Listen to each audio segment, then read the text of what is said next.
Injustice नहीं होना चाहिए। मैं प्लेन अल्फाज में बोलूँ, अल्लाह चाहेगा तो 9 दिसंबर को अल्लाह ताला आपको चीफ मिनिस्टर बना देगा। इंशाअल्लाह। इसका मतलब यह नहीं है कि आप इसको भूलना। मेरा डिमांड बिल्कुल क्लियर और साफ है। आप 2500 रुपये देते बोले औरत को, 10% हमारे औरतों को, आप आसरा की पेंशन देते बोले 10% हमारे आदमियों को, घर आप बना रहे हैं आप एससी को दो। उसके डीलिंग थी बीजेपी के साथ, खिलाफ वोट नहीं डाला, हमारी सपोर्ट नहीं किया। ट्रिपल तलाक का मामले में सेम हरकत, जितने बिल आए पार्लियामेंट में हर एक बिल की तायद किया है शख्स। और यहाँ पर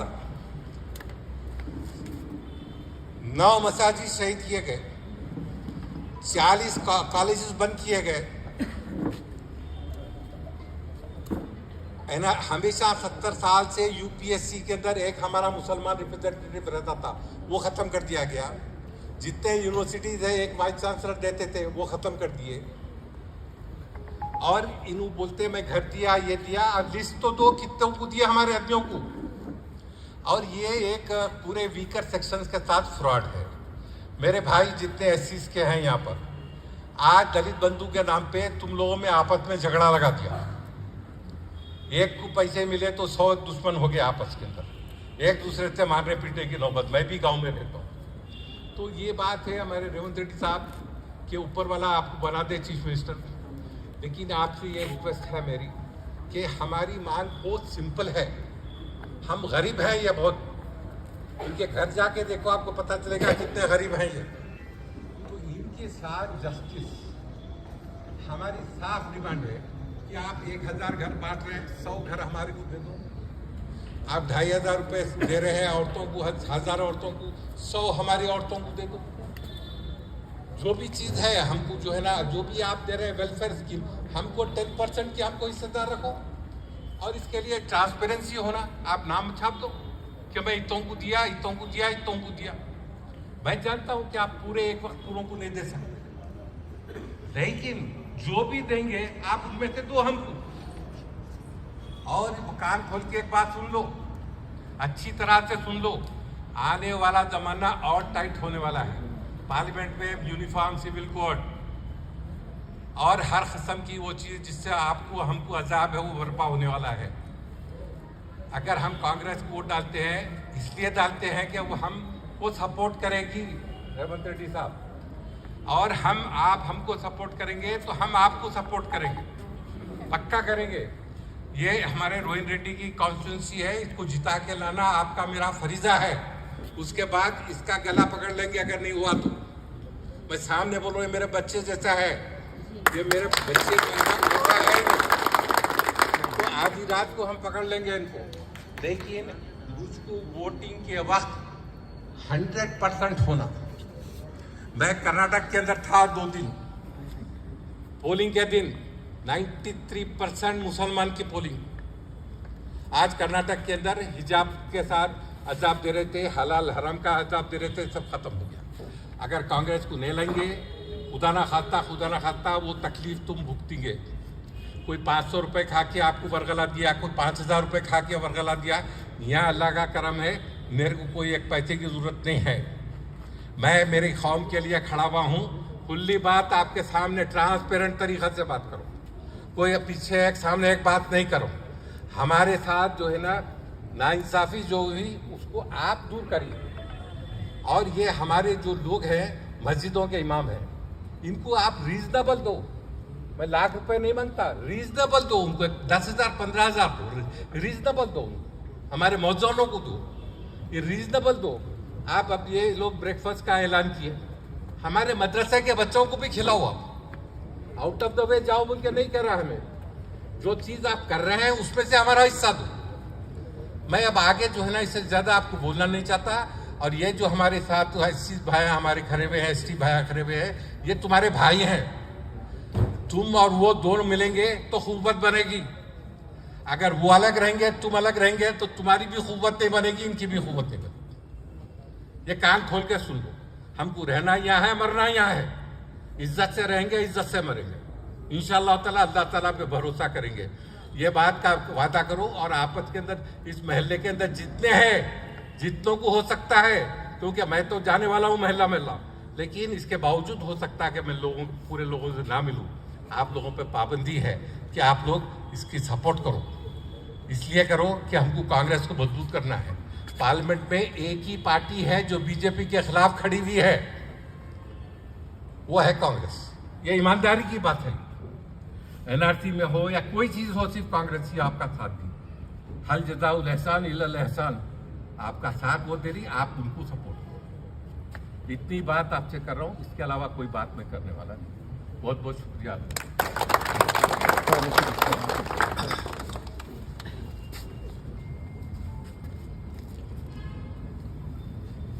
सरकार के खिलाफ भी लड़कर आज़ादी दिलाए। हर वक्त आप लोग साथ दिए। जो सरकार बनी, कोई भी सरकार हो, केसीआर 2 बार सरकार बनाए, मुख्यमंत्री बना बोले तो आप लोगों के दुआ से, आप लोगों के वोट से वो मुख्यमंत्री बने। हम कभी भी ये नहीं किए मुसलमान हमारे खिलाफ है, हम ये बात नहीं कहा। आप लोग ये उम्मीद किए, 10 साल कांग्रेस पार्टी 2004 से 2014 तक कांग्रेस पार्टी ने सरकार चलाई। जो हो सका उतना काम किए। जो 4% रिजर्वेशन हम ही नहीं दिए। माइनॉरिटी कॉरपोरेशन से आप लोगों को जितना भी लोन्स मिलते थे वो भी दिलाए। जो सेक्रेटेरिएट है, आप लोगों को मैं याद दिलाना चाहता हूँ, हमारे बड़े भाई शब्बीर अली जी मुख्यमंत्री ऑफिस के बगल में मस्जिद बनवाया था नमाज के लिए, क्योंकि सेक्रेटेरिएट में जितना भी माइनॉरिटी लोग हैं, नमाज पढ़ने के लिए एक अच्छा जगह बनाए।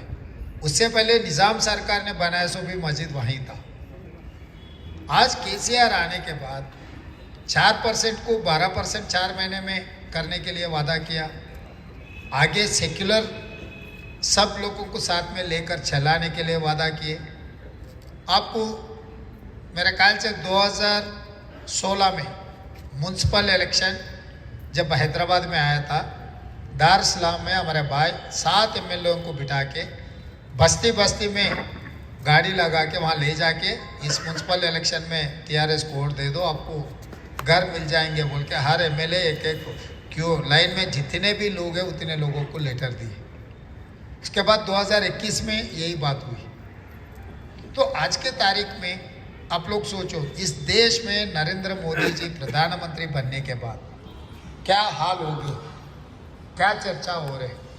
ये चर्चा की वजह से अपने लिए कोई फ़ायदा है क्या? आपस में अगर मज़हब के नाम पे, भाषा के नाम पे और किसी के नाम पे हम लोग आपस में लड़ लिए तो किसी कोई फ़ायदा है क्या? तो इसीलिए बीजेपी और नरेंद्र मोदी जी चुनाव जीतने के लिए ये ऐसा हरकतें कर रहे, जो वो पार्टी का पॉलिसी वैसी है। हराना है तो बीजेपी को हराना है। मगर यहाँ पर जो तेलंगाना में जो माहौल बन रहे, कर्नाटक में जो हुआ था इससे पहले वही, कर्नाटक में माइनॉरिटीज़ कांग्रेस छोड़कर अब जेडीएस को वोट दिए। भारतीय जनता पार्टी का 2 बार सरकार बनी, क्योंकि अपने वोट में, अपने हिस्सा में वो कटिंग करने में शुरू की। तो इसीलिए 2 बार भारतीय जनता पार्टी कर्नाटक में सरकार बनाई। वो होने के बाद कर्नाटक में हाल में ज़्यादा बोलने का ज़रूरी नहीं, आप लोगों को बहुत सारे रिश्तेदार हैं, क्योंकि हम हैदराबाद कर्नाटका में इतना अपने रिलेशंस है। क्योंकि गुलबर्गा जाने वाले, दरगाह में जाने वाले, कोडंगल बहुत लोग जाते हैं, मेरे घर पे रोकते चाय पानी के लिए भी, कम से कम कैसे पूछने के लिए, सलाम बोलने के लिए तो भी लोग आते जाते वहाँ आने जाने में।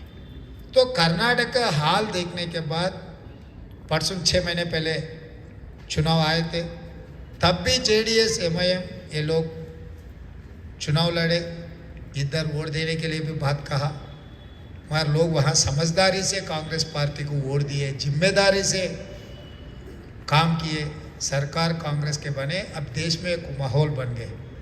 नरेंद्र मोदी जी को और भारतीय जनता पार्टी को हराना है तो हम लोग सब इकट्ठा होकर, हिंदू मुस्लिम सब इकट्ठा होकर, जो सेक्युलर पार्टी है कांग्रेस के साथ दिए तो कांग्रेस भी आपके साथ देंगे। आज सिद्धरामैया जी कैसे कैसे कदम उठा रहे हैं, मैं बोलने का ज़रूर नहीं, आप वाकिफ करो कर्नाटक में कैसे सरकार चला रहे, कौन से मुद्दा जब बीजेपी सत्ता में था उठाए, वो पूरा कैसे कैसे साफ करते हुए ये सेकुलर फैब्रिक को बचाने के लिए कोशिश कर रहे। और अभी तेलंगाना में बीआरएस को आप 10 साल में हर वक्त आप मदद दिए, आपके ही मदद से वो चुनाव जीत लिए, मगर 4% 12% नहीं हुए। हैदराबाद शहर में 1 लाख घर दिए बोल रहे, बड़े साहब ने जो बात अच्छा किए, 1 लाख में बड़े साहब के हिसाब से एक्चुअल 12% मिलना, अगर 10% भी पकड़ लिए तो भी 10,000 घरा होना। मैं एक ही सवाल करना चाह रहा हूँ, जो बीआरएस को वोट दो बोल के जो बात आ रहे, कितने घरा मिले, ये पहले सवाल है। दूसरे, सेक्रेटेरिएट में जो मस्जिद आते हैं शहीद करवा दिया, अंबरपेट में भी शहीद किए मस्जिदों, ये सरकार ने क्या कार्रवाई की है। छेवेल्ला में एक लड़की का क्या हाल हो गया आप लोगों को पता है।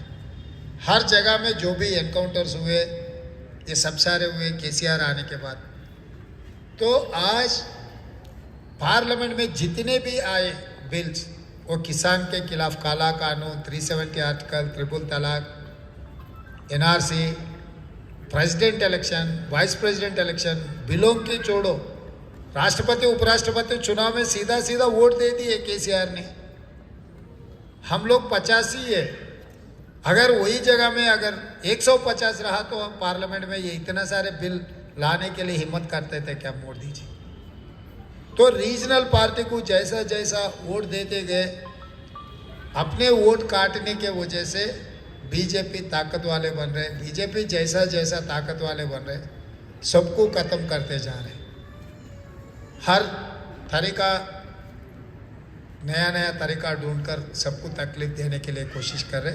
इसीलिए मैं जिम्मेदारी से, यकीन से मैं एक बात कहना चाहता हूँ, जो SC ST सब प्लान है वैसे ही माइनॉरिटी सब प्लान बनाने का मेरा इरादा है। मैं पार्टी से भी पूछ लिए, राहुल जी से भी मेरा बात हुई, उनका जितना हक है, जितना हिस्सा है उतना हिस्सा उन लोगों को देने के लिए राहुल जी मेरे से साफ साफ कहा, आप वादा करो हम निभाएंगे। कांग्रेस पार्टी ने जो जैसा महबूब वाला कालम साहब ने जो बात कहे, घर में शादी मुबारक में जो महालक्ष्मी ग्रुप में महिलाओं को हर महीने 2,500 रुपये देने का, 500 रुपये में सिलेंडर देने का, जो पेंशन 4,000 रुपये देने का, हर इसमें आप लोगों का हिस्सा आपको बराबर देंगे। ये आपके हक है, आपके हक आपको देने के लिए वो जिम्मेदारी कांग्रेस पार्टी PCC अध्यक्ष मैं उठाता हूँ। मैं आप लोगों को बड़े साहब के सामने मैं वादा कर रहा हूँ, आपके हक आपको देने के लिए हर वक्त हम कोशिश करेंगे। और मेरे बारे में भी बहुत सारे चर्चा हो रहे हैं। भाई मैं 20 साल से राजनीति में हूँ, 10 साल मैं कोडंगल का MLA था। आप लोग यहाँ से सीधा सीधा निकल के कोडंगल में जाओ, मेरा पार्टी में हैसो वाले को मत पूछो, दूसरे पार्टी में हैसो वाले को भी पूछो रेवंत रेड्डी जी कैसा आदमी है, ये सेकुलर आदमी है क्या या नहीं है। मैं मलकाजगिरी से बगल में है, 4.5 साल से मैं MP हूँ, वहाँ जाके पूछो कोई दरगाह में, मस्जिद में और कहीं, रेवंत रेड्डी साहब कैसे है, कैसे सोचते, कैसे काम करते। तो इसीलिए मैं आप लोगों के मदद से यहाँ पर कांग्रेस पार्टी के सरकार बनाने के लिए मैं कोशिश कर रहा हूँ। आप लोग ये मत समझो हैदराबाद तेलंगाना में जीत लिए तो तेलंगाना में सरकार बनी, ये नहीं है। तेलंगाना में सरकार बनाने का इतना ज़रूरी है, दिल्ली में सरकार बनाने का कुंजी यहीं है। कर्नाटका तेलंगाना में अगर कांग्रेस की सरकार बन गए तो दिल्ली में कांग्रेस पार्टी का झंडा लहराएंगे लाल किले पे। अगर कांग्रेस का झंडा, सेक्युलर झंडा, सब लोगों के लिए भला करने के लिए अगर झंडा लहराना है तो तेलंगाना जीतने का बहुत ज़रूरी है। ये तेलंगाना चुनाव को आप ये मत देखो खाली एक प्रदेश में सरकार बनाने में, चलो भाई कांग्रेस भी रहने दो, नहीं तो BRS भी रहने दो बोल के ऐसा सोचने का नहीं है। यहाँ पर से दिल्ली का जीत है। दिल्ली में अगर मोदी को हराना है तो यहाँ पर पहले BRS को हराना है। क्योंकि इन्हीं लोगों के ताकत से वो दिल्ली में सरकार चला रहे।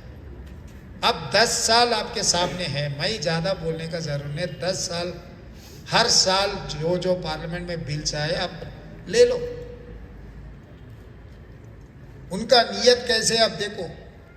खाली रमज़ान आए तो रमज़ान के दिन में आप लोगों को खुशी करने के लिए 2-4 शहरे आप बोल के अच्छा बिरयानी खिला के कुर्बानी खिला के खुश करके जा रहे हैं। 10 साल देख लिए हम वो कैसे चला रहे। वो मोदी को छोड़कर बाहर आने वाला नहीं है। बार बार अभी ऐसा बोल रहे कि बाप बेटे दोनों ने अरे कांग्रेस को जिता के गलती की है कर्नाटका लोगों ने। भाई अगर कांग्रेस पार्टी नहीं जीते तो कौन जीतता था? बीजेपी जीतता था। तो आप क्या बोल रहे? बीजेपी को हरा के आप गलती किया बोल के बोलना चाह रहे क्या? आपके पार्टी नहीं है वहाँ पर, आप चुनाव लड़े ही नहीं। और आपके दोस्त भी 2 सीट में लड़े, 200 सीट में तो नहीं लड़े सरकार बनाने के लिए।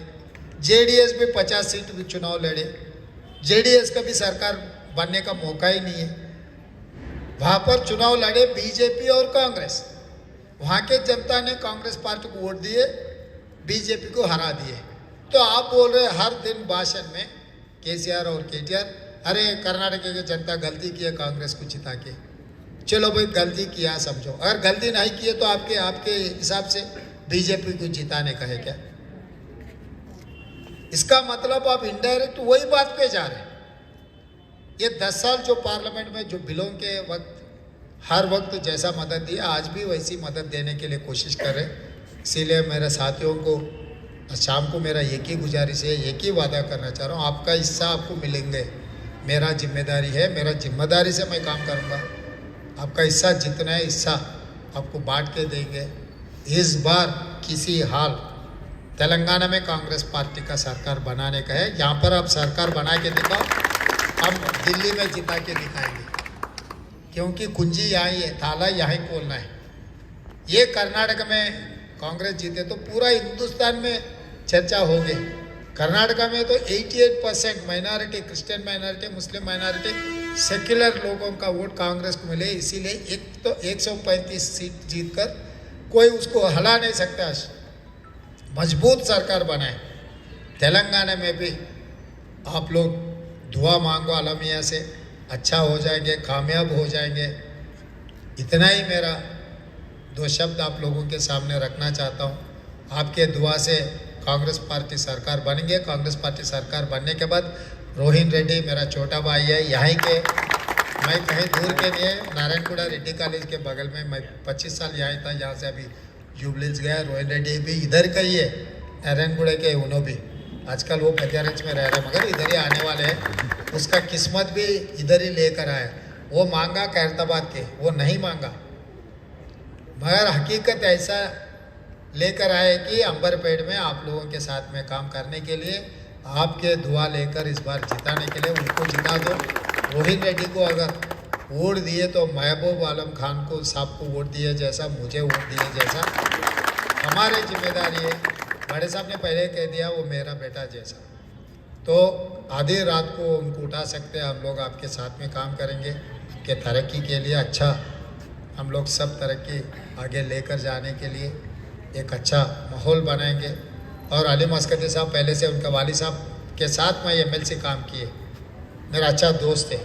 उनके वालिद साहब जो पहले नहीं समझता था, काउंसिल में उनका भाषण सुनकर मैं इतना वो इतना तरीक़ा से बोलते थे।